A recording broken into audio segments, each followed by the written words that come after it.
What's up, Internet world? Matthew here. It is a perfectly picturesque autumn day here on Long Island. It's a little chilly, nice and overcast. It's perfect early November weather. I'm at the very gorgeous Blydenburg County Park. I got Mill Pond right behind me, and I'm having a great day out here in nature. I hope you're enjoying your day wherever you are. And now I want to continue on from my last blog. In my last piece, The Cave, I talked about how I was feeling more joy and abundance and gratitude than I had even since the last piece. And this was because I learned to release judgment. And I talked about the benefits of it, but this blog and the next few to follow will really talk about the nuts and bolts of how I started to take judgment apart and really put it aside and change my perspective. So I want to start with the work of Dr. Marissa Peer. Now, she's a world-renowned psychologist, and she specializes in helping people recover from addiction as well as a whole range of other mental maladies. And she's most notable for her success in dealing with, quote, difficult cases, the cases other doctors can't seem to make any headway with. And she attributes her success to using inductive reasoning. She throws out a lot of what she knows, a lot of her training as a psychologist, and starts with a very basic human truth, that we are exactly what we think we are. And then from there, she adds on her belief that consciousness, our minds, are more than just the firing of electrical impulses inside our brains. We are able to tell not just our bodies, but our brains what we want it to do.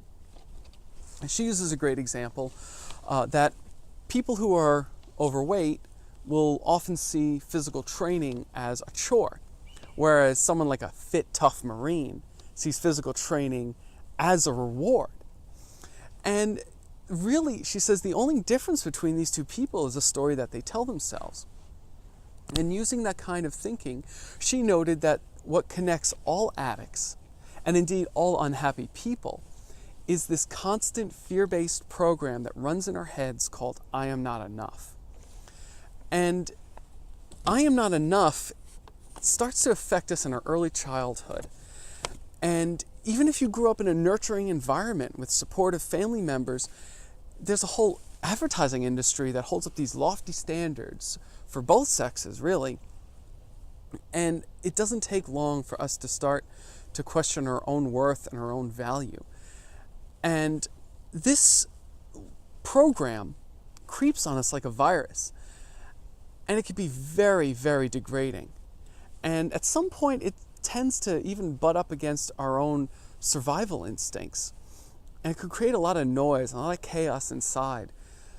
For a lot of people, just to get that noise to stop, they might start numbing themselves, distracting themselves, whatever it takes to try to feel some measure of peace. But of course, it doesn't matter how successful you are or how bombed out of your head you get, at some point reality is always going to come knocking. This fear of I am not enough keeps us burying the parts of ourselves that we don't want other people to see, that we don't think are good enough for the rest of the tribe. We think the rest of the tribe is going to judge us and ostracize us. And to our ancestors, that would mean death. To ourselves, really, it's just this outdated program that keeps running in the back of our heads. At some point, you're going to understand this, just as I did. And you realize you're going to have a choice to make. To continue trying to live up to someone else's expectations of you, or what you think someone else's expectations of you are, or you're going to dump all that crap and you're going to start dealing with your own issues. And you're going to realize that you really can live the life you want. And that is going to be the moment that starts to change everything.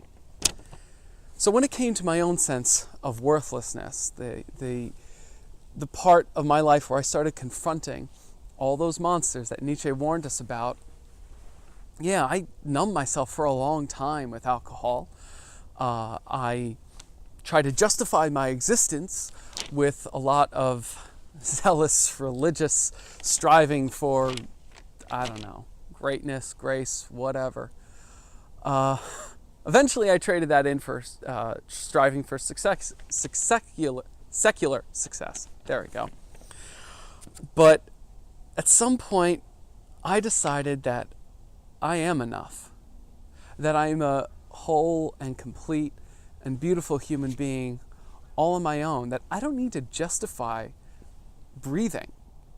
I don't need to numb myself, to distract myself, that I could take all the, quote, bad parts of myself and I can just deal with them. Hell, I could just broadcast them and show everybody else that it's not as scary in here as you think, that everybody else is running away from their own monsters, just like you've been.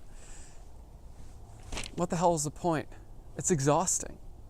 And when you stop bothering to bury so much of yourself, to fight so much of yourself, you have so much more energy to get out and enjoy life. Get fit, get clean, live the life you've always wanted. Now, even as I continue to make myself the, quote, best person that I can be, I want to make it clear I'm doing this because I enjoy it. Because the more I do it, the more I enjoy breathing, the more I enjoy existing, and the more I want to share that joy with everybody else. That's why I do what I do. I promise. I don't do any of this stuff for any other reason than that. I'm really hoping that my words are getting through to some people right now. I'm really hoping that I'm showing as much of my genuine, I keep using that word, joy for living, for existing, and getting the most out of life. So I'm going to stop rambling here. We're going to pick this up in the next vlog and continue to go from there, talk about the work of some other great psychologists, people who have inspired me, and I'm hoping to inspire some more people. I appreciate you listening in, whether you're reading the blogs, whether you're watching the video, whatever I can do to help you, all right? So do me a favor. If you got some value out of this, leave a comment down below. I'll leave a comment on the Facebook page, on the Instagram. Share this video, share my Instagram, share my Facebook, share the blogs, whatever it takes. Let's get the word out. Let's get the conversation going. And I'd love to hear from you. And I want to wish you all peace, love, and protein pancakes. Talk to everybody really soon.